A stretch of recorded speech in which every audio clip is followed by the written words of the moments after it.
ایک دفعہ کا ذکر ہے کہ شہر ایران میں ایک لکڑہارا رہتا تھا جو بہت غریب تھا۔ وہ لکڑیاں بیچ کر اپنا اور اپنے بال بچوں کا گزارا کیا کرتا تھا۔ لکڑہارے کی 3 لڑکیاں تھیں جن سے وہ بے پناہ محبت کرتا۔ ایک دفعہ ایران میں شدید قحط سالی آئی جس سے لکڑہارا اور اس کی بیوی موت کا نشانہ بنے، جبکہ لکڑہارے کی تینوں لڑکیاں بے بسی اور لاچاری کا شکار تھیں۔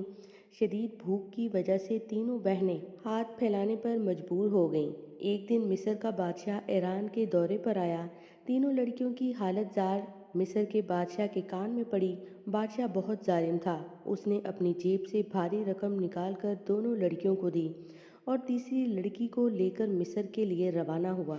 باقی دونوں کچھ نہ کر سکیں۔ محل پہنچتے ہی بادشاہ نے لڑکی کو لے کر ایک کمرے میں قید کر لیا۔ بادشاہ لڑکی پر بہت ظلم کرتا اور اس سے ہر کام کرواتا۔ لڑکی بادشاہ کے ہر کام کرتی اور کام ختم کرنے کے بعد نماز کے لیے چلی جاتی۔ ہر نماز کے بعد خدا سے دعا کرتی کہ اس ظالم بادشاہ سے اسے نجات مل جائے۔